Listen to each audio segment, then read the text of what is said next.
seram juga itu rekaman. Apabila rekaman itu nanti dihadirkan, apa yang akan terjadi? Kalau memang abu-abu terus mau diapain? Memang harus kita bilang orang hitam, kita bilang putih. Kalau hitam ya kita bilang hitam. Kalau mereka memang orang bener, ya ngapain dia panik? 100% Ami bebas. Minum dulu lah. Ini minuman brand ambassador saya nih. Memang semua nggak bisa berjalan smooth. Butuh yang segar buat refresh. Sudah datang nih satu pihak ya bersama. Aduh, Mas Fahmi sama Luna ya. Udah mulai? Udah mulai, Mas. Annyeonghaseyo. Mas lagi. Maaf ya, maaf. Masa kini sekarang. Iya, soalnya ribut kemarin saya lihat di Bagus TikTok ya, gara-gara urusan NM kan. Kayak mas-mas gitu ribut mereka berdua. Bukan mas-mas dong jatuhnya, Bukan. cewek-cewek slay yang ada di Dvacin. Lah yang satu laki, masa lawan perempuan? Itu bukan laki itu. Oh, bukan ya? Itu ini beronceng. Tapi kita bahas satu-satu dulu ya. Jadi kan nanti Luna POV-nya sendiri, karena kan kamu di sini berdirinya tuh memang ngasih support buat Ami NM kan. Ami itu my bestie. Aku Yes. udah dianggap keluarga, alhamdulillah. Yes. Nah, Mas Fahmi ini yang menguasai perkara. Kita ngobrol sama Mas Fahmi dulu sebentar ya. Iya. Jadi kemarin kita juga udah ngundang nih dari pihak Reza. Awal mulanya gimana dulu deh? Jadi Singkat. kalau awal mulanya sih sebetulnya yang bersangkutan itulah yang meminta tolong. 9 kali dia menghubungi Oki. Oke. Dia menghubungi berkali-kali, dia minta tolong supaya dia bisa bersilaturahmi dengan Nikita Mirzani. Nah, pada saat seperti itu, Nikita tidak mau. Oke. Sehingga pada saat itu diambillah sikap bagaimana kalau komunikasinya melalui Ismail Marzuki. Oh, si Mail. Nah, mereka ingin bersilaturahmi, minta tolong supaya direview yang baik-baik produknya dia, supaya dilakukan hal-hal yang positif. Ya bagi Niki itu adalah endorse, iya kan? Dan itu bisa menghasilkan sesuatu. Kenapa tidak? Tapi dia tidak mau berkomunikasi langsung. Semua diserahkan kepada Ismail. Ismail, Oki ke yang bersangkutan. Itulah awal mulanya. Awal mulanya Dari situ. Jadi komunikasi dengan Niki tidak pernah ada. Sama sekali tidak pernah ada. Nah, pastinya kan ketika si Gladys, Reza Gladys ya, Iya. Dokter Reza Gladys menghubungi Dokter Oki, ini kan pasti ada sesuatu yang dia ingin coba dapatkan kan? Iya. Yang aku tangkap itu adalah usaha dia untuk menceritakan kondisi dia dikarenakan produk atau kepribadian dia itu diserang habis sama NM di publik gitu, di sosial media. Sama nggak nih? Beda. Beda? Persoalannya awal mulanya bukan itu. Jadi ini ada persoalan dengan orang lain yang mencoba mereview produk dia, namanya Doktif.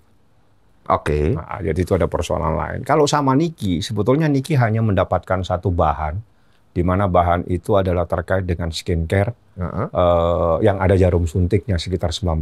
Iya. Ya itu ada sama dia, dan sebetulnya Niki tidak pernah melakukan apa-apa. Niki tidak pernah mereview produk dia. Oke. Tidak pernah mereview. Cuma memang Niki mempersoalkan tentang bahwa itu abu-abu lah, segala macam lah. Abu-abu ya. ini apa? Saya tidak tahu apa abu-abu. Ini abu-abu ini berarti tidak putih, tidak hitam. Oke. Ya kan? Kalau putih dan hitam digabung jadi satu, jadinya abu-abu. Abu-abu ini maksudnya warna kulitnya ya? Saya tidak tahu. Oh, nggak tahu. Tembok, Sampai detik ini, tembok. sampai di sidang pun kita tidak paham. Oke. Yang jelas ada kalimat abu. Dan itulah yang muncul di dalam ruangan persidangan. Jadi abu-abu kalau dibawa ke bahasa Indonesia berarti tidak hitam, tidak putih. Berarti kan ada di tengah-tengah. Tapi saya tidak tahu maknanya. Sampai detik hari ini kita juga tidak paham. Oke. Persoalan ini persoalan apa. Tapi dia merasa keberatan karena ada kalimat itu. Nah, sedangkan di dalam persoalan hukumnya bukan itu. Persoalan hukumnya adalah terkait dengan masalah skincare. Oke, kalau dari dakwaannya isinya apa? Skincare. Semua isinya Iya. skincare. Dakwaannya isinya itu. Iya, dakwaan masalah yang pertama ini biar kita tidak salah. Oke. Mereka yang melakukan, yang menyuruh melakukan, yang terus terang melakukan dengan sengaja tanpa mentransmisikan informasi, dokumen dan dengan maksud untuk menguntungkan diri sendiri atau orang lain secara melawan hukum dengan ancaman pencemaran. Jadi intinya pencemaran. Saya tidak tahu apa yang dicemarkan. Ini dakwaannya. Ini dakwaan kepada Nikita Mirzani. Nikita Mirzani didakwa melakukan pencemaran nama baik. Jadi di sini Tunggu, maaf Mas Fahmi. Itu tuntutannya itu sebenarnya pasal pemerasan. Nggak ada pemerasan. Hah?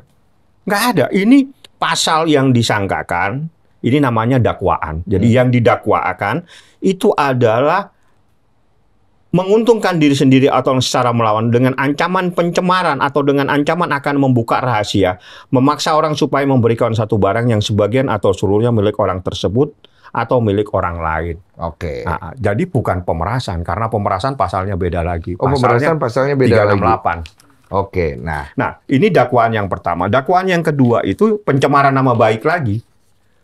Akan membuka rahasia sebagaimana diatur dalam pasal 368. Berarti ada 2 dakwaan? 3.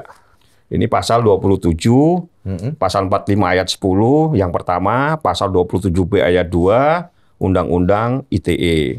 Dakwaan yang pertama itu terkait dengan pencemaran nama baik. Oke, kita urusan cemar-mencemarkan ini. Dilapis ya? Oke. Yang kedua... Yang ketiga nih berarti? Yang kedua dulu, Yang kedua itu pasalnya... Ada bantal lu di belakang kalau mau itu. Apanya? Kalau mau pelukan. Enggak, enak begini. Nah, Emang kelihatan. ini mereka yang melakukan, yang menyuruh melakukan, yang serta melakukan perbuatan dengan maksud untuk menguntungkan diri sendiri atau orang lain secara melawan hukum dengan ancaman pencemaran baik. Pencemaran baik dengan lisan maupun tulisan atau dengan ancaman akan membuka rahasia. Jadi di sini saya tidak tahu membuka rahasia apa, memaksa seseorang supaya memberikan barang. Jadi akan membuka rahasia sampai detik terakhir sidang, tidak tahu ini ada rahasia apa di sini. Tidak terungkap. Apakah ada rahasia sesuatu yang diketahui Niki juga tidak ada diungkap di persidangan, di dakwaannya pun tidak ada. Apa rahasianya juga saya tidak paham. Cuma ini pasal yang dikutip. Artinya ini pasal yang memang secara letterlek tulisannya seperti ini. Akan membuka rahasia. Tapi rahasia apa sampai detik hari ini pun kita tidak tahu. Kenapa ada isu TPPU yang Kalau keluar? TPPU itu adalah bagian dari persoalan. Jadi biasanya memang ada hal-hal yang didakwakan kepada seseorang dilapis dengan pasal TPPU. TPPU itu adalah sebetulnya adalah tindak pidana pencucian uang, itu adalah menyamarkan, menghilangkan, dan sebagainya. Iya, dan itu ada? Ada, pasal dilapiskan itu ada. Di situ? Dilapiskan di pasal yang terakhir.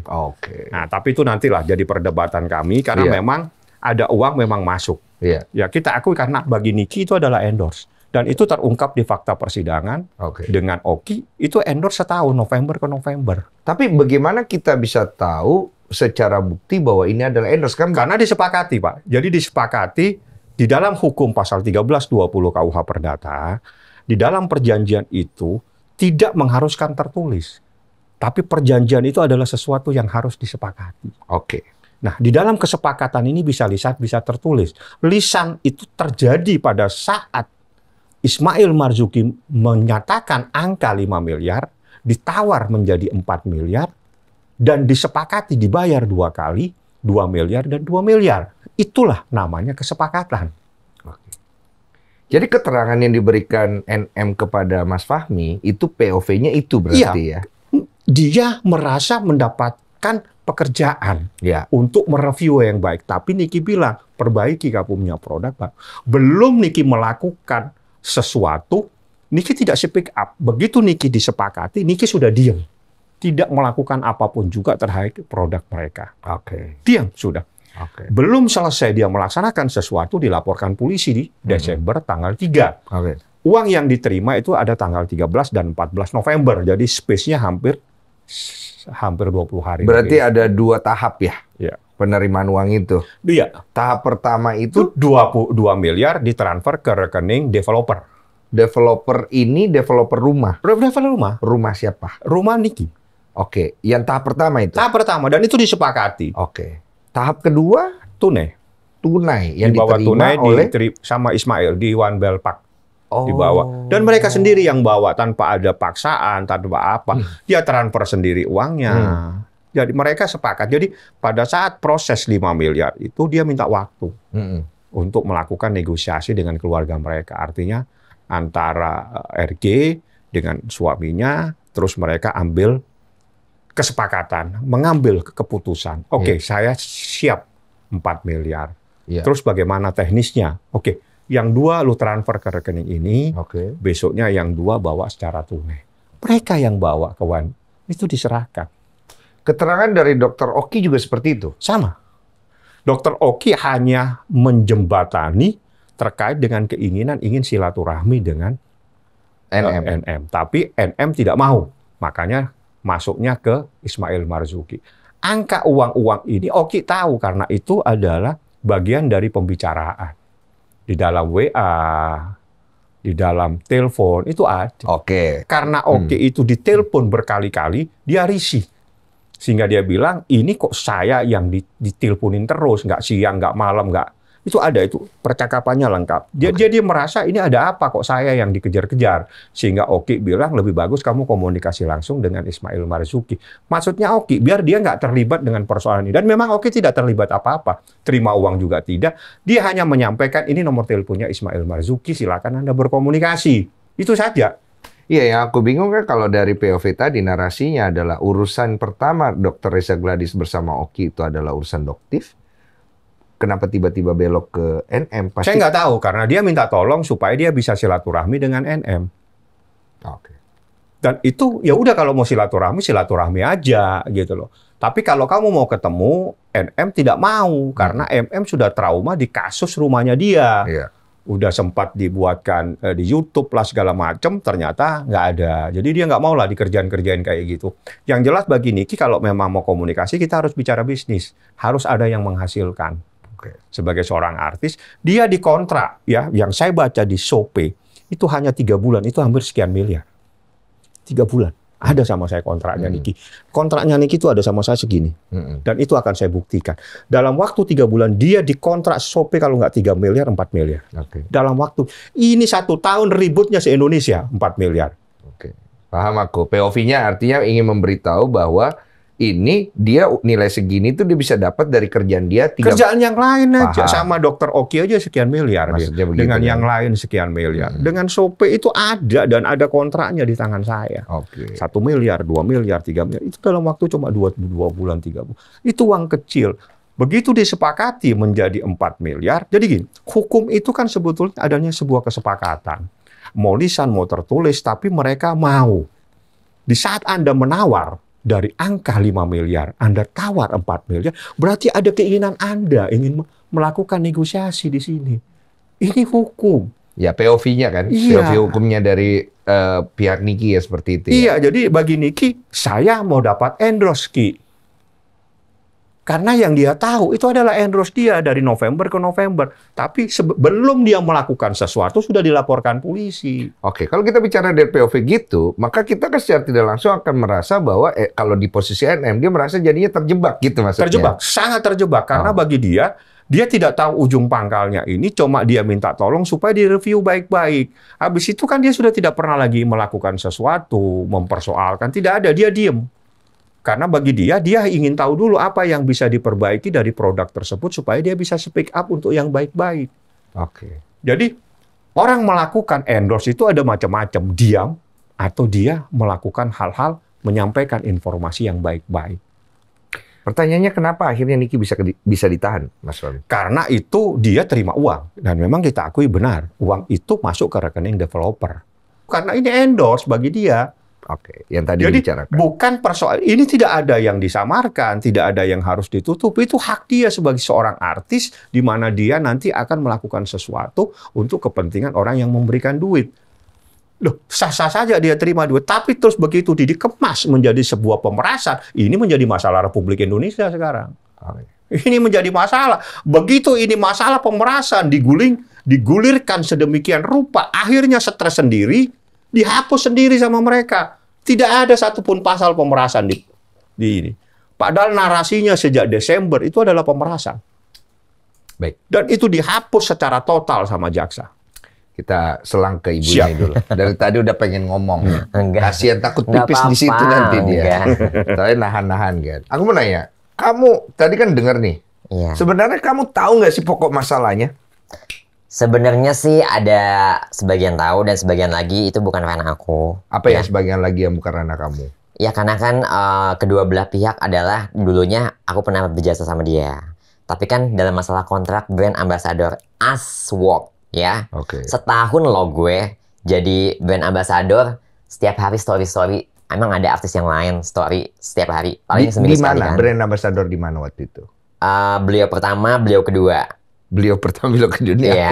Mau pakai inisial. Nama inisial boleh. Iya, Bu Dokter RG sama Bunda SS. Oke, berarti kamu memang pernah kerja sama mereka lah. Yes, gitu. bukan aku yang mencarinya. Oke. Tapi dia menghubungi manajer aku. Oke. Karena pada saat aku waktu keluar dari penjara, pondok pesantren, ya kan. Itu waktu itu Dokter Oki juga pernah pengen mendapat aku. Oke. Nah, disitulah dari pihak dokter yang satu lagi, udah sama gue aja gitu. Ya, karena aku kan berpikir sebelum aku menjadi BA, oh ya udah aku kan pernah pernah main ke rumahnya dia, dan aku juga berteman sama Chris sama Sibat, ya kan. Ya udah, jadi dimana kita kan nggak munafik, namanya BA itu pasti red card. Kalau lu nilainya fantastis yang lebih banyak, ya udah.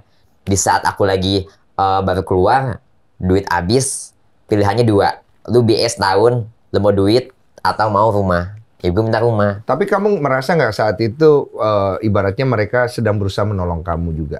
Atau kamu merasa itu lebih ke kerja aja gitu? Aku merasa itu bagi aku ke kerja aja gitu loh. Karena apa? Karena aku percaya semesta menjawab. Karena aku masih dijebak ya. Jadi yang tadi dibilang Bang Fahmi itu, Kaniki dijebak, ya itulah flashbacknya aku. Kenapa aku sampai nangis ke situ? Karena aku ngerasa kok jadi kayak kasus aku zaman dulu waktu dijebak sama si Sahrul Isa. Nah, pas pada saat waktu Dokter Oki menawarkan aku bilang, Dok, maaf Dok, aku milih ke Dokter Reza ya. Sebetulnya, ya, ini aku klarifikasi ya buat Taman Safari. Taman Safari itu siapa? Ada ini, ada kucing garong, ya kan, ada ular betina, ya kan, ada ini, DJ Beruang, biawak, ya pokoknya semua gerombolan lah ya. Sebut aja kenapa sih? Ada kudanil yang gosong mukanya, ya kan. Nah, di situ aku ngerasa kayak, oh ya udah gitu loh. Uangku juga habis karena kan kehidupan aku selama setahun itu yang dijebak, yang aku merasa nggak bersalah, ya kan. Itu uangku benar-benar yang habis, aku jual semua barang-barang, ya kan. Ya udah, Dokter Oki juga berbaik hati, ya kan, untuk pengen mendapuk aku jadi BA-nya, tapi Dokter RG juga pengen, jadi saling. Ya udah, dengan nilai fantastis ya udah aku mau, gitu. Di situ ada kok jejak digitalnya tahun 2001. Berarti kamu nggak napik ya? Bahwa kamu pernah bekerja dan istilahnya dibantu lah. Iya, kalau gitu. orang dibilang kacang lupa kulitis kan gini, setahun gue jadi BA, ini hitam di atas putih, ada kontrak kerjanya. Dan waktu itu aku masih polos loh. Ya kan, di mana-mana itu kalau misalnya brand ambassador harus aku pisahin. BA skincare, ya kan, harganya fantastis. BA klinik, harganya fantastis. BA body care, harganya fantastis. BA slim, harganya fantastis. Ini saking polosnya aku tiga-tiganya aku jadiin satu. Oke. Ya. Cuma kan ketika masalah ini naik, hubungan kamu dengan pihak Reza Gladys sebenarnya baik-baik aja nggak? Baik-baik aja. Sempat nelpon loh. Sama SS baik-baik aja. Aku nggak pernah nyebut dia, dan aku juga jarang pas waktu aku WhatsApp dia bilang minta perpanjangan, ya kan. Wajar dong sebagai artis. Ini waktu udah mau habis. Si kebun binatang siapa tuh, si Pandidol, Panda Bintang, ya kan, dibilang katanya, lu pengemis, kalau misalnya pengemis kenapa gue kerja anjir, ya kan, lu babu, tapi lu nggak bisa jadi BA kayak gue kerja, dan nilai gue fantastis, ya kan, wajar gue nanya, masalahnya, pihak dari brand MS Glow itu udah nanya-nanya, Luna udah habis belum sama ini, ya wajar dong gue nanya, tapi nggak pernah gue disepelekan, gue WhatsApp nih ada, Bunda, masih mau perpanjang apa enggak? Itu jadi kata pengemis. Enggak dibales. Nah, staffnya itu akhirnya ketemu sama aku. Aku ngomong sama bagian financial staffnya yang paling atas. Iya, aku juga yang sebagai staffnya aja kalau hubungin Bunda itu susah banget. Gimana aku? Padahal kita dulu sama-sama, aku sama si Mbak SS, sama-sama dulu merintis dari bawah, sama-sama BA-nya Dokter RG. Tapi setelah aku tiba-tiba jadi bos gitu, ya kan, aneh gitu loh. Terus dia ngedapuk aku, orangnya pertama kali dijadiin BA itu aku. Ketemu di waktu pertama kali di Pacific Place, foto bersama. Nah, dia ngajak ketemuan, deal or no deal, ya udah, dengan harga red card aku, ya kan, ya udah. Itu yang dibilang pengemis. Oke, aku nangkep. Jadi POV-nya kamu tuh dikata-katain pada saat di persidangan itu dibilang kali aku makan uang SS. Iya, kayak ibaratnya kamu orang kacang lupa kulitnya, kamu itu nggak tahu terima kasih, seperti itu ya ibaratnya. Iya, dibilang seperti itu. Padahal kamu ingin memberitahu bahwa saya ini kan kerja. Gue kerja gitu loh. Temen bukan berarti ya gue harus, misalnya gini nih, gue pernah jadi BA-nya lu, gue jadi BA-nya lu. lu berteman sama musuh gue Isa Zegi yang ngejebak gue di penjara. Emang gue ada masalah? Nggak gue masalahin, berteman aja. Berangkatin haji, ya udah sana. Gak apa-apa, nggak ada masalah. Kenapa gue setelah berteman sama Nikita Mirzani ya, gue waktu di penjara, gue pas udah buka identitas, gue udah ngaku ke semuanya. Itu gue tuh ini dulu loh, nelfon dulu sama Kak Niki loh. Kak, apa aku buka aja identitas aku ya? Udah lu mendingan jujur aja, jujur lebih baik. Nah dari situ tuh mulai deket banget gue sama Kak Niki. Gue sering main ke rumahnya Kak Niki, dia selalu ngasih gue nasehat. Emang gue nggak boleh berteman sama orang yang udah ngasih gue nasehat? Jangan. Ibarat kata dia orang yang temen curhat gue.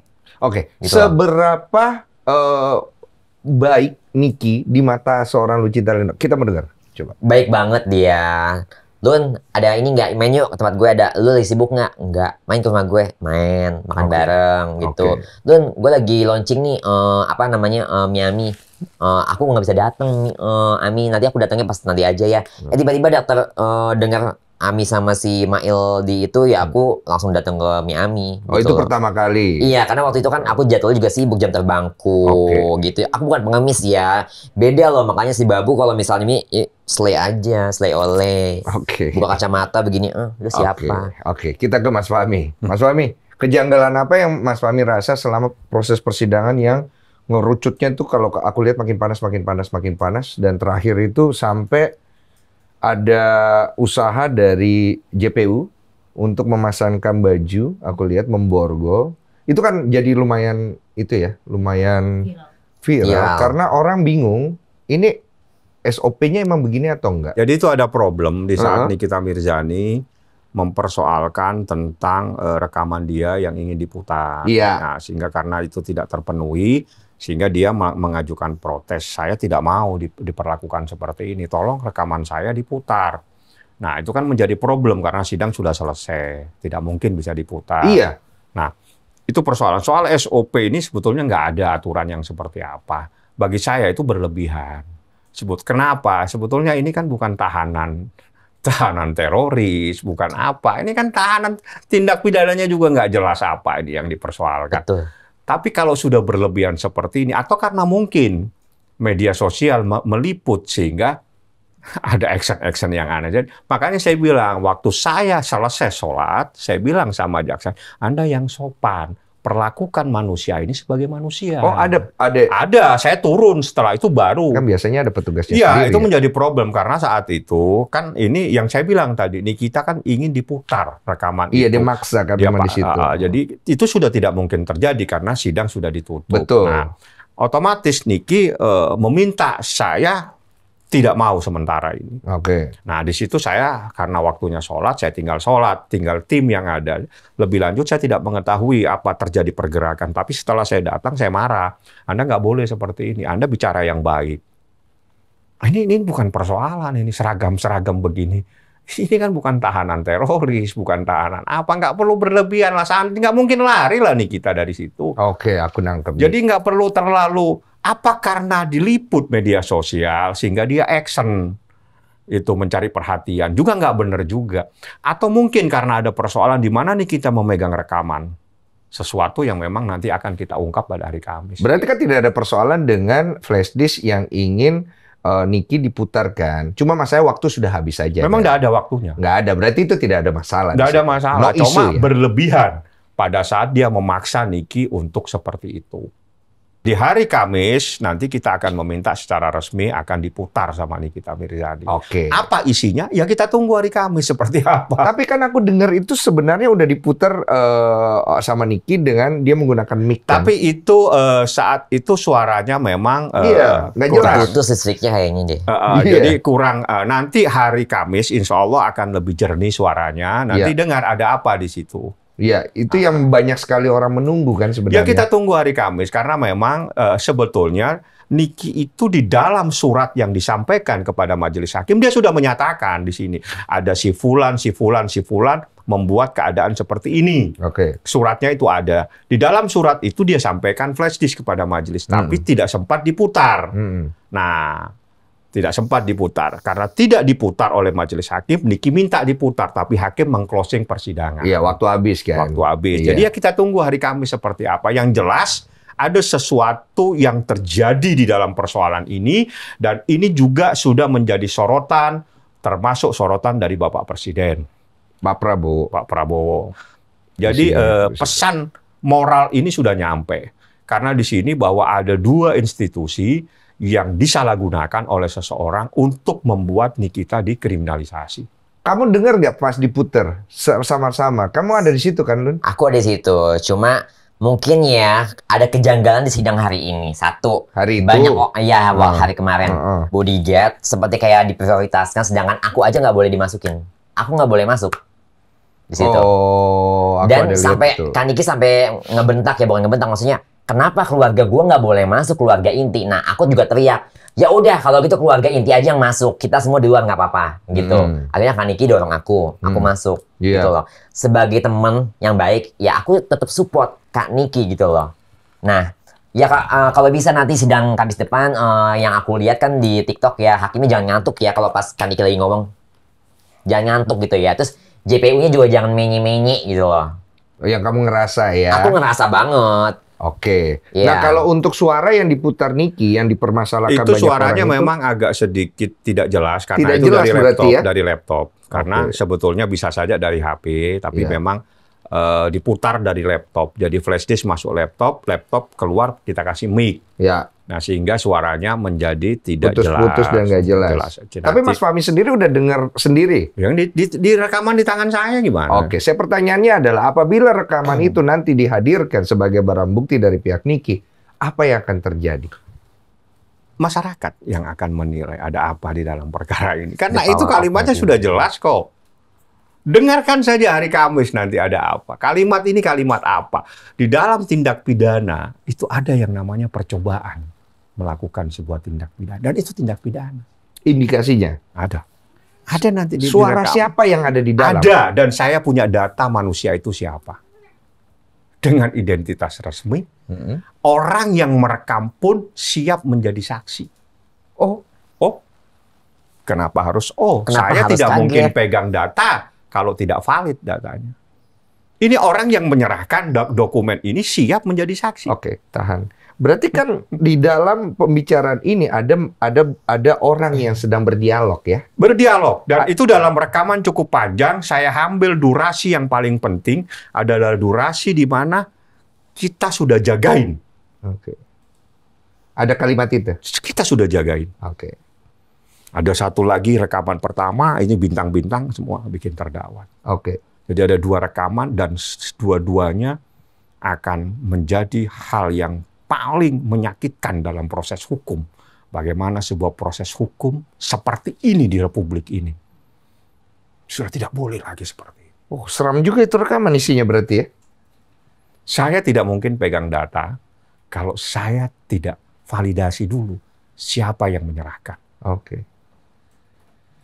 Iya, nanti kita tunggu aja berarti kalau begitu dia pas dia tayang kan. Jadi ibaratnya supaya kita tidak menduga-duga dan tidak berspekulasi. Hari Kamis itu saya akan minta diputar. Artinya mau diputar mau majelis ataupun Niki yang memutar sendiri, saya akan bawa mic, saya akan bawa HP, dengerin rekaman ini. Apa yang terjadi kita serahkan kepada masyarakat, kita serahkan kepada negara ini untuk mengurus problem ini. Siapa yang terlibat, silakan bentuk tim khusus untuk melakukan pemeriksaan kepada mereka yang berbicara. Mereka ini yang membuat saya penasaran sebenarnya. Mereka ini apakah ada RG di situ? Apakah oknum tertentu di situ? Bagian yang tidak terpisahkan. Dan dia adalah kunci dari persoalan ini. Karena dia juga sebut ada beberapa. Saya nggak perlu sebut-sebut. Wah, kalau itu naik kan bisa melebar lagi dong berarti. Tidak tahu. Ya mau melebar, semakin lebar. Ini adalah proses penegakan hukum. Negara tidak boleh seperti kalah dengan persoalan-persoalan begini. Berapa persen chance-nya Niki untuk bisa mendapatkan vonis bebas kalau dari harus kacamata? Bebas, Pak. Saya yakin, karena tidak ada persoalan ini. Berarti 100% kalau harus. 100% dia harus dibeli. Karena tidak ada yang... Ini urusan endorse, Pak. Ini orang endorse uang kecil itu 4 miliar bagi seorang artis. Nah iya. Jadi bagi mereka sebagai seorang public figure, uang kecil itu 4 miliar, 10 miliar itu. Kan mereka kadang ada kontrak, nggak ada kepercayaan. Pada kemarin waktu sidang, Oki bilang itu yang skincare lain, yang ini lain, setiap tampil dibayar 100-200 juta itu biasa sudah, nggak ada hitam putih di antara mereka. Jadi itu uang-uang kecil buat mereka. Kita udah cukup paham ya sampai sini ya. Jadi udah cukup clear dari POV-nya Niki. Kalau dari Luna sendiri ada yang pengen ditambahkan nggak dengan melihat? Aku tambahkan. Satu ya, Bapak yang mulia yang terhormat ya, saya sebagai bagian dari keluarga Kaniki, saya mohon banget. Kaniki di situ udah berjuang sampai 5 bulan ditahan, ya, sampai anak-anaknya tiga-tiganya dia sampai kangen banget loh, ya. Kenapa sih Bapak Hakim tidak terketuk hatinya, ya? Tolong please lah, bangkitkan lagi keadilan bagi rakyat, seluruh rakyat Indonesia, keadilan sosial bagi seluruh rakyat Indonesia. Sila kelima, di mana hati nuraninya? Tolong. Kalau setiap Kaniki ngomong, jangan dipotong dulu. Dan setiap kali ngomong, jangan saya keberatan yang mulia bagi JPU-nya. Itu sebetulnya aku juga udah geram, gitu loh. Ya kan, kasihan Kaniki loh. Ya nggak? Iya, nangkep kok sampai poin itu. Karena kan kamu yang hadir di pengadilan. Aku hadir kamu di situ. Yang tahu kan. Dan tiba-tiba kenapa ada gerombolan-gerombolan Taman Safari pada datang, gitu loh. Lu siapa? Beda level. Gimana sih? Lu mesti jadi pembantu lah. Gue kan kerja. Tapi kamu pernah ribut gak sama Panda sebenarnya? Gak pernah. Justru waktu gue jadi brand ambasadornya, waktu ada acara bulan puasa yang gue hadir itu, dia, Kak, aku ngefans sama kakak loh. Kakak mesti ingat aku gak sih? Aku yang dulu pernah di ini, yang di Kuala Lumpur. Tapi aku udah berubah lagi karena aku gak laku. Karena tamu-tamu pada kabur ngeliat aku. Ya perawakan mesti kayak lokokan onta, mesti ada ototnya kayak mana. Berarti nggak ada masalah sebelumnya? Nggak ada masalah, tapi dia ngefans sama aku. Kalau tiba-tiba pas kemarin itu kamu langsung dilabrak, itu kamu kaget Sebetulnya gini. Aku sebagai brand ambassador MS Glow, ya, Mbak Sandi yang terhormat, dia itu lagi adem ayem sedang memberangkatkan umroh, ya, para orang-orang ya yang setia memakai MS Glow. Karena sangat begitu bagusnya krimnya. Tiba-tiba disenggol oleh Miss Bis Gosong, ya, yang pakai filternya 1 ton. Ya, itu aku sebetulnya fokusnya ke dia. Kenapa lu nyenggol dia? Kenapa lu nyenggol Mbak Sandi gitu loh? Ya kan, sampai Mbak Sandi juga ikut speak up gitu loh. Ya kan? Gue nggak terima sebagai brand ambassador. Nah, kalau diungkit-ungkit lagi, maaf ya, dulu waktu zaman-zaman gue pertama kali keluar dari penjara, ya kan? Ini gue langsung aja nih ceplos-ceplos, ya kan? Gue keluar dari penjara, gue jadi BS setahun dari dokter RG, ya kan? Waktu salah satu anggota keluarganya ya tiba-tiba viral gara-gara momen kontennya Boy William sama Lesti, ya kan? Ditelepon lah gue. Lu Cinta bisa bantuin nggak? Dengan mulut gue yang paling lantam, ya kan? Ya udah, yang penting viral. Gue bully si Lesti, gini-gini, ujung-ujung apa? Pas gue datang di acara ulang tahunnya Ria Ricis, gue sujud, gue minta maaf. Ternyata Lesti itu hatinya baik.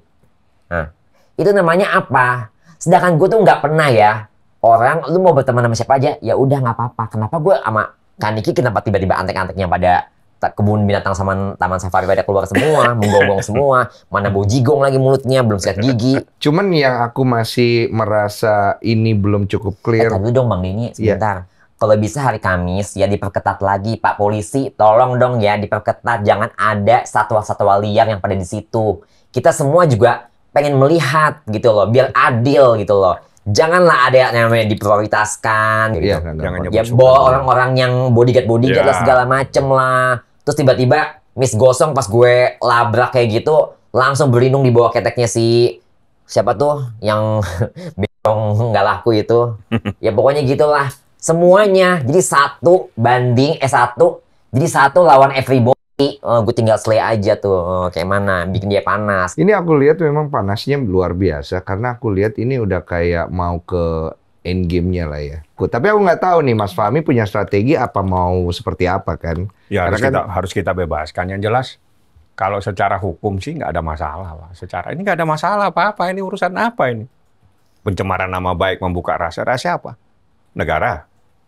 Ada rahasia negara yang dipegang Niki. Iya, karena kan tidak ada juga. POV dari mereka adalah, ini aku tangkep ya, mereka merasa bahwa apa yang Niki lakukan dengan membuli dan menjelekkan si pemilik daripada produk itu adalah sebuah intimidasi yang mengancam. Ini yang aku tangkap ya. Kemudian dari pihak mereka berusaha untuk mencari solusi dengan menghubungi Dr. Oki di awalnya.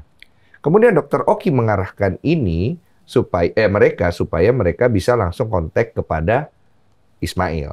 Nah, dari sinilah permasalahan paling utama yang terjadi, karena terjadi ada kalau istilahnya Mas Fahmi, kesepakatan kan? Kesepakatan. Buat Niki ini adalah kesepakatan kerjasama endorse. Buat mereka ini adalah bentuk usaha penutup mulutan, jumlah nilai untuk menutup mulut Niki. Nangkep kan? POV-nya bedanya di situ tuh. Sebetulnya kalau kita berlogika, kalau memang tidak ada masalah terhadap problem produk dia, ngapain juga dia sibuk mencari Niki? Nggak ada. Kalau misalnya dibilang itu abu-abu, lah dia sendiri yang pakai seragam abu-abu. Ya itu kan kalau masalah tentang istilah hujatan yang diberikan ya. Cuma kalau masalah produk itu sendiri dibahas nggak? Nggak pernah Niki bahas itu. Yang membahas produk itu Doktif. Di pengadilan ada dibahas nggak? Nggak ada, ini sidang. Dia cuma ngurus, dia dibilang abu-abu, the gang, dibilang dempulen. Niki hanya repost. Oke. Repost ada beberapa, tapi Niki bilang, lu jangan percaya itu dempulen, itu abu-abu, ya kan? Nah, hanya itu yang disampaikan sama Niki.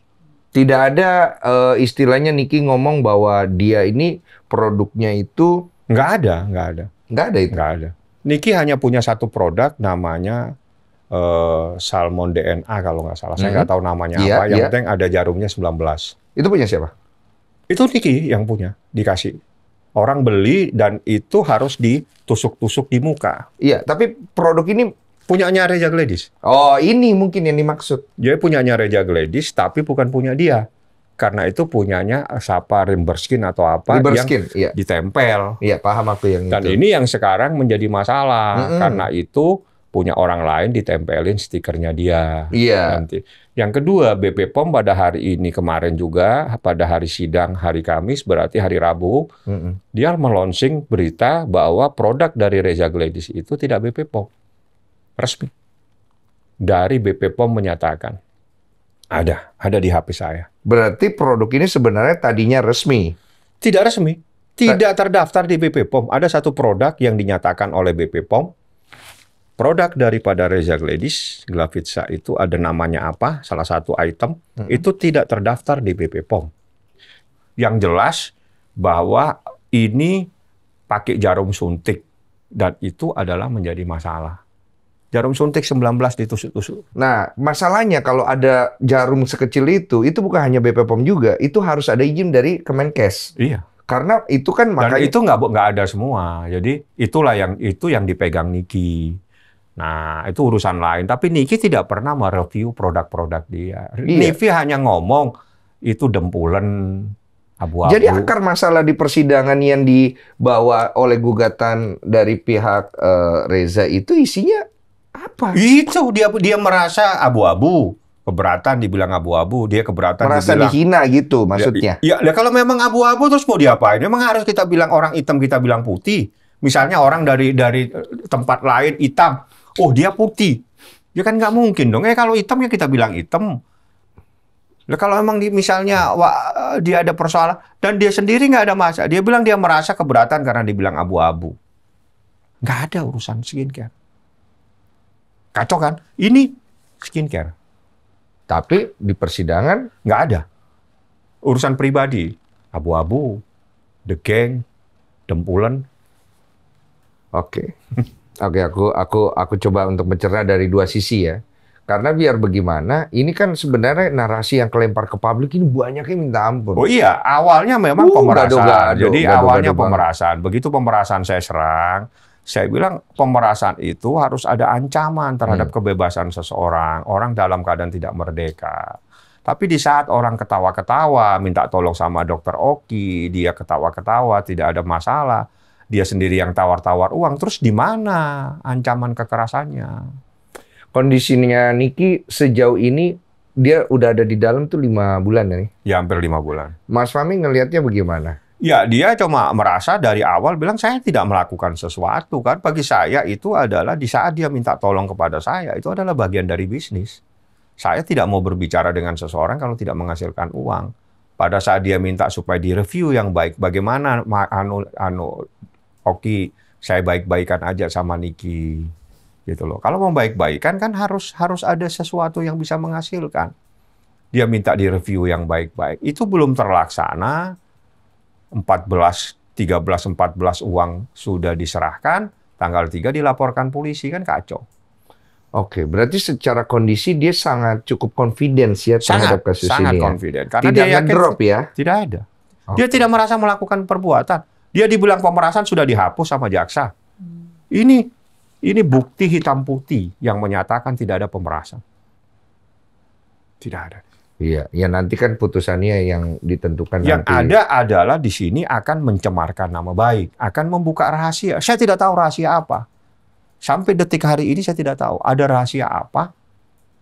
Rahasianya daripada seseorang ini yang dipegang oleh Niki, yang akan Niki ungkapkan ke masyarakat. Nggak ada, Nik. Ya kalau secara dakwaan kan. Secara dakwaan. Okay. Saya tanya di klub, nggak tahu, saya juga nggak kenal manusia ini. Bagaimana saya bisa memegang rahasia dia? Makanya dilapis dengan TPPU. TPPU adalah biasa lah, itu adalah karena ada sirkulasi uang. Tapi bagi saya TPU-nya juga ngaco-ngaco juga. Jadi nggak apa-apa lah nanti fight sama saya. Mau dilapis, mau tidak dilapis. Karena TPPU itu adalah harus ada predikat crime. Predikat crime-nya itu adalah tindak pidana asal. Tindak pidana asalnya aja sudah tidak terbukti. Tapi kan ada aliran dana. Iya, tapi kan harus ada tindak pidana asalnya. Lah kalau ini endorse, ini kesepakatan apa semua, terus tindak pidananya di mana? Orang terima duit karena ada kesepakatan, salahnya di mana? Keterangan yang mereka rasa mereka dapat dari Dokter Oki itu bisa dipakai? Ya, Dokter Oki ngomong ini endorse. November ke November kok. Karena mereka punya bukti ya. Kalau ini ada Dokter Oki ngomong katanya ya udah tutup aja mulutnya. Iya, tutup mulut itu supaya dia tidak dia minta tolong supaya dilakukan review yang baik-baik. Terus tutup mulut masalahnya apa? Kalau nggak ditutup mulutnya kenapa? Memang ada masalah terhadap produk dia. Kalau memang produk dia baik-baik, kenapa dia bingung? Kan logikanya kan seperti itu. Sekarang yang mau minta tolong siapa? Orang yang minta tolong mereka. Kalau mereka memang orang benar, tidak melakukan sesuatu, tidak melakukan membawa produk orang lain, ditempeli produk sendiri, ya ngapain dia panik? Ngapain? Ini kan ada produk orang, di-stikerin, dijual, sekian. Itu tindak pidana. Tapi kan apalagi namanya arenanya bukan di sidang ini. Bukan di sidang ini, kita nggak ngurusin itu. Iya. Tapi kan ini ada persoalan-persoalan. Jadi logika begini, di saat Anda benar, kenapa Anda harus takut? Iya. Kenapa Anda harus takut? Anda nggak mau ngasih duit, saya juga nggak ada masalah. Mas Fahmi, mau main panjang apa mau main pendek sebenarnya? Sebetulnya saya ingin bebaskan nih kita pada saat persidangan. Kita lihat nanti di persidangan ini ada apa. Karena ini satu yang terpenting bahwa dia mengakui tidak ada masalah dengan Nikita Mirzani terkait dengan skincare itu. Ini urusan pribadi. Dan dia ngomong, saya sepakati uang itu. Saya berunding dengan istri saya. Saya tanya, ini kan 5 miliar. Anda terus tiba-tiba membicarakan 4 miliar, Anda berunding. Saya berunding sama istri saya. Saya tawar 4 miliar. Anda sampaikan kepada Ismail. Itu namanya adalah konsensus. Itu adalah sebuah kesepakatan. Sebelum ini lebih jauh ya, sampai ke titik ini, Mas Fahmi pernah nggak coba untuk kontak atau dari ini kita meminta untuk dikontak kepada Reza supaya ini dimediasikan untuk selesai sebelum sampai ke... Saya nggak pernah menghubungi. Nggak pernah ada? Bukan tidak pernah. Pantang saya menghubungin lawan saya. Oke. Karena kan ada kan beberapa lawyer saya yang tidak suka.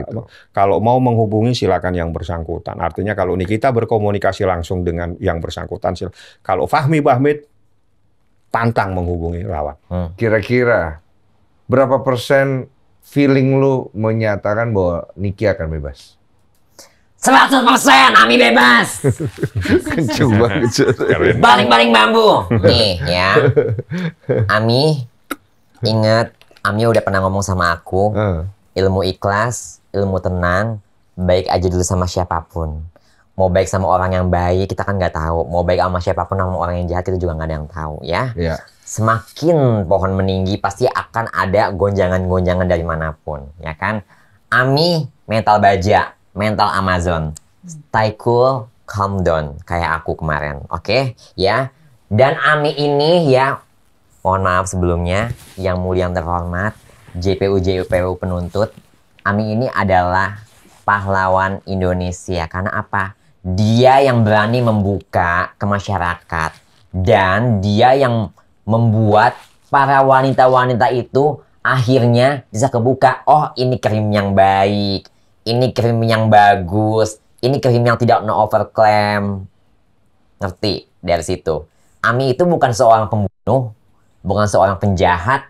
Bukan seorang gembong narkoba. Ya, bukan seorang teroris. Tapi kenapa diperlakukan seperti ini baling-baling bambu?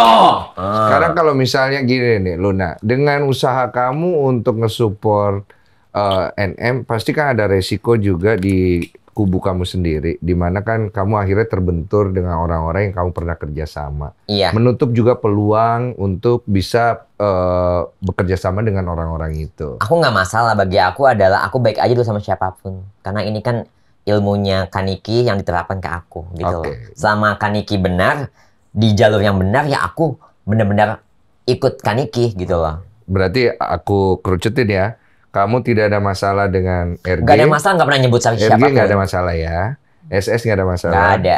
Panda? Lah dia tiba-tiba. Berarti jadi ada masalah. Satu kebun binatang everybody. Taman Safari dibuka sama Miss Gosong. Awalnya Miss Gosong nyentil MS Glow, gue kan BA-nya setahun, nggak terima dong, ya kan? Ya udah, gue labrak dia, tiba-tiba si nggak laku itu. Kalau tinju mau nggak tinju? Oh, kan tadi gue udah ngomong tuh yang di pas 1 one by one, one by one dia nggak berani. Pas gue udah duluan jalan, dia ngomong dasar cipotong. Nah, lu nggak laku. Di Kiel aja nggak laku loh. Kalau dia adu tinju seru ya, kayaknya. Seru banget. Siapa tahu ada promotor yang muka gue cantik tapi ya jiwa kan? gue kekar loh, jangan macam-macam. Iya, jadi penyelesaiannya juga bisa sporty. Dia beraninya keroyokan sih. Masa kalah sama The Queen of Keabadian. Iya, paham. Sama Fitri tidak ada masalah, Kak Fitri nggak ada masalah. Main ketemu di itu, berarti dia malah nyamperin aku, biasa jelas ya, aja. Nggak ada masalah ya? Nggak ada masalah. Ternyata aku cuma pengen bilang begini, ya. Bertemanlah sama siapapun. Aku nggak masalahin meskipun aku ada konflik sama Isa Zega, ya kan, yang menjebak aku. Oke? Karena Gaby Vesta itu dia udah mengasih bukti yang benar-benar konkret, ya kan? Akhirnya dia di penjara. Nah, tim beliau mereka berteman, emang aku ada maksa? Kalau berteman sama dia, gue kan dulu BA-nya elu, ada gue ngelarang nggak? Terus tiba-tiba kenapa gue sama Kaniki gue support dalam keadaan seperti ini, kenapa tiba-tiba gue dikeroyokin sama Kebun Binatang Saman Sapahari itu. Kudanil juga itu. Kudanil ya, lu dibayar berapa sih sampai ngata-ngatain si Aminiki? Sampai Aminiki diparudiin udah meninggal lah, di ini-iniin pohon kelapa. Sampai bawa-bawa nama visi keluarga juga. Jangan macem-macem lu. Sabar ya. Sabar ya, Kak. Kamis part 2 lihat aja nanti. Gue sendiri lagi ntar. Siap. Jadi memang kalau Mas Fahmi sendiri menangani kasus ini penuh dengan entertain, seru juga. Saya sudah terbiasa ya jadi ngurusin yang aneh-aneh dan yang udah terbiasa. Unik-unik lah ibaratnya ya. Jadi tapi yang paling menarik dari kasus ini terjadinya banyaknya perubahan-perubahan terhadap adanya proses hukumnya.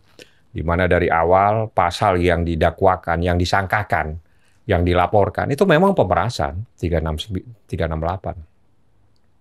Memang betul ada pemerasan pasal yang dilaporkan. Tapi dibuang, dihapus sama jaksa. Sehingga yang muncul adalah pencemaran nama baik. Oke, kita tutup aja dari Mas Fahmi. Ada yang pengen disampaikan untuk Niki atau apa yang untuk masyarakat? Ya. Ami. Healthy inside, fast outside. Pokoknya Ami harus tetap sabar, strong. Kamis depan kuatkan tenaga kita, the power. Kita kan super avenger ya kan ya. Kita harus bersatu ya. Dan untuk para yang di sidang ini ya, kemarin kan aneh banget kan. Untuk minggu depan tolong diperketat lagi ya.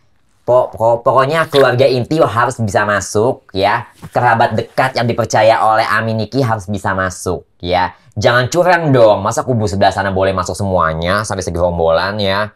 Oh ya kan, nggak boleh kayak gitu. Pengadilan is pengadilan, tepatnya kita kan sidang terbuka, boleh ngelihat, ya kan? Ada pro dan kontra gitu loh. Dimana kita harus bisa menyaksikan mana yang benar, mana yang enggak. Keadilan harus ditegakkan. Mana sila kelima keadilan sosial bagi seluruh rakyat Indonesia? Oke, thank you.